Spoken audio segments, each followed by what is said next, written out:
Ryan Garcia has this nasty left hook. Everybody who fights him doesn't understand what he can do until he does. He just whips. He fought Devin Haney, who is one of the best pure boxers in the sport. He's so good. But he just didn't have the understanding yet that a guy can whip that left hook so fast and came up in these weird angles. The boxing world is buzzing as Ryan Garcia versus Mario Barrios is shaping up to be one of those bouts that seems straightforward on paper but grows increasingly intriguing the more you analyze it.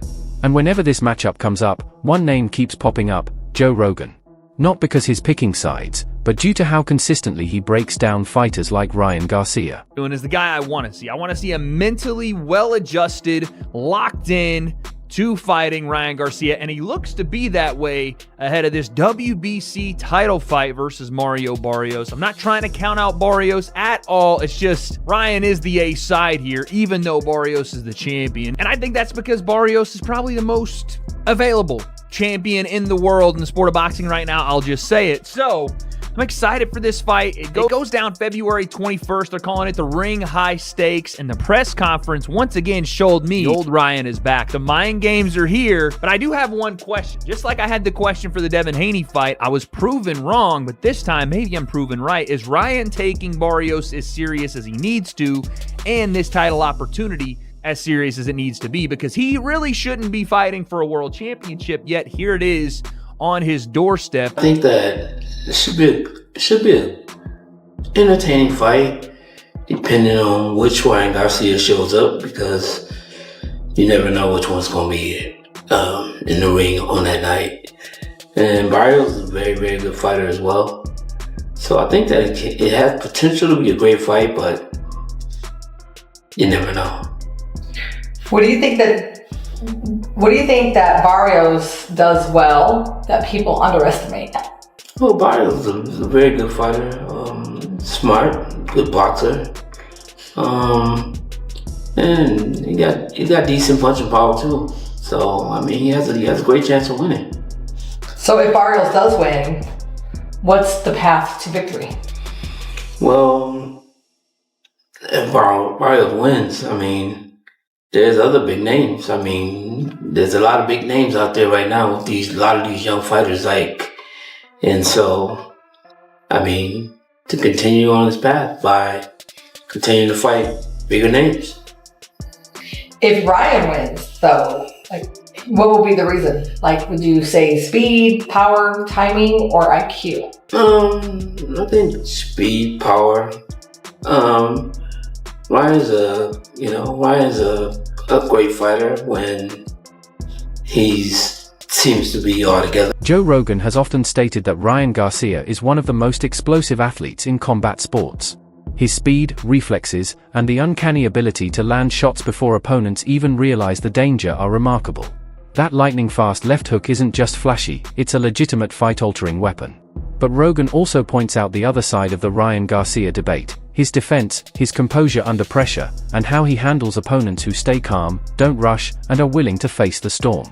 That's where Mario Barrios comes into play, making this stylistically a very compelling matchup. Who do you think is gonna win in the fight, Ryan Garcia or Mario Barrios? I think Ryan Garcia, bro. Yeah, he's really good, and I think this is his chance. I hope he's working hard because he is, bro. Yeah, he is. okay, because this is his chance to be a world. You even heard Joe say, yeah, we're at 147. That's 8 ounces. So I don't know if Ryan thought they were doing 10s or whatever, but 147 pounds, 8-ounce gloves, dude. Those things got damn near nothing in them. And the way Ryan punches, and by the way, the way Barrios punches, Barrios got some power on him too. Don't get it mistaken. And we know Ryan, that left hook has been his kryptonite. He can get clipped, he can get dropped. Part of the reason we like the way he fights, because he's in there to gunsling a little bit, but he can't come out hesitant like he did versus Rolly and just get steamrolled, because Barrios is looking to prove a lot too. You know what I'm saying? Barrios is coming off 2 split draws, or 1 majority draw and a split draw, to somehow keep his belt. And now he's with Goosen. You got to think he's going to come out with a fire in his belly too, right? So again, Ryan better realize that this is his, I would say, if he don't win the world title here, this might be his last shot. I'm talking for world titles. I'm talking for big fights. Ryan desperately needs to have a big performance. You get walked into another kind of meh fight with Mario Barrios, man, especially after what Tank did to him, especially after Manny Pacquiao goes to a draw with him at 40-something years old. not it, bro. You better go out and make a statement. And if you're Barrios and you get a win over Ryan Garcia, keep that belt. Now you have an opportunity to fight Devin Haney, to fight Rolly Romero, to fight Conor Benn. There's all big fights still waiting on you. So, and again, Ryan making his way up to 147 pounds, making his way up to this weight, second time now. It's a bit of an interesting adjustment, whereas Barrios, he's a big dude compared. I think Barrios probably bigger. Mario Barrios versus Ryan Garcia. Who you got in that fight? Oh, man. God, you know what? Kind of, it's a difficult decision because it depends on what Ryan shows up.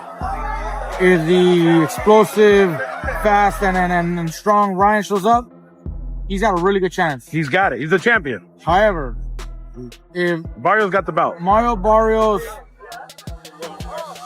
uses his experience, which he has, and we see the Ryan that fought Rollies, for example, then Barrios would win. Okay, so it kind of falls on Ryan, which Ryan shows up to fight. If Ryan's on his game, you got Ryan? I got Ryan. Hey, you're a class act. Good luck on that. Hopefully, I think you're going to get into the International Hall of Fame. Oh, appreciate it. You're the man. Thank you. Mario Barrios is taller, durable, and much more at ease in long, drawn-out exchanges. He isn't fazed by speed and has shown he can take punishment while continuing to press forward. For critics, that's the central question in this matchup. Can Ryan Garcia impose his pace early, or will Barrios withstand the speed and turn it into a gritty, physical battle? Boxing analysts are split. Some argue that Garcia's speed and timing will be overwhelming, especially in the opening rounds, leaving Barrios struggling to adapt before serious damage occurs. Others believe Barrios' size, resilience, and relentless pressure could expose Ryan's defensive flaws and push him into uncomfortable situations. That's why this fight carries so much significance for Ryan Garcia, particularly if he wins, and even more so if he does it convincingly. I think Ryan's a little faster and maybe might punch a little harder. I'm not sure, but that makes it a pretty much an even fight. But like I said, Ryan Garcia, which Ryan's gonna show up on fight night? If Ryan wins, what's the biggest fight you would want? I know you said he doesn't deserve a title fight, but what's the biggest fight that you would want to see him in next? Maybe the winner of probably Shakur and Teofimo. I don't know if they're all in the same weight, but I know they're close. They're close in the same weight. So I don't know if they're in the same weight though. You don't think fans want to see a rematch between Ryan and Haney? I mean, I'm sure they'll love to see that. Off the peds? Yeah, I mean, Joe's not going to stop this fight. It's going to be a physical fight, a bloody fight. You're smiling when you're hearing that. Is that the kind of fight you want? Not necessarily. Not necessarily that's the fight I want, but it's never a fight that I shy away from. Gone out of my shield before, like I said, every time I step in there, I give it, whatever I have that day. And that's the way like this fight goes. If it ends in a bloody battle, then it does. And I'm never shied away from that. The conversation around his career changes instantly. Bigger fights, tougher opponents, and a clear signal that he belongs among the top tier of the division come into sharp focus. Names like Devin Haney, Gervonta Davis, and other elite matchups suddenly feel within reach. But if he struggles, or worse, loses, the criticism becomes loud and unavoidable. Joe Rogan has long emphasized that fights like this reveal far more than highlight reel knockouts ever can. They test composure, discipline, and a fighter's ability to adapt when Plan A falls apart. That's why Ryan Garcia versus Mario Barrios isn't just another boxing match. It's a true crossroads fight. A win propels Ryan Garcia into the biggest conversations in boxing, while a loss raises doubts that won't fade easily. No matter where you stand, this is the kind of matchup that demands attention, because someone's momentum is about to shift in a major way.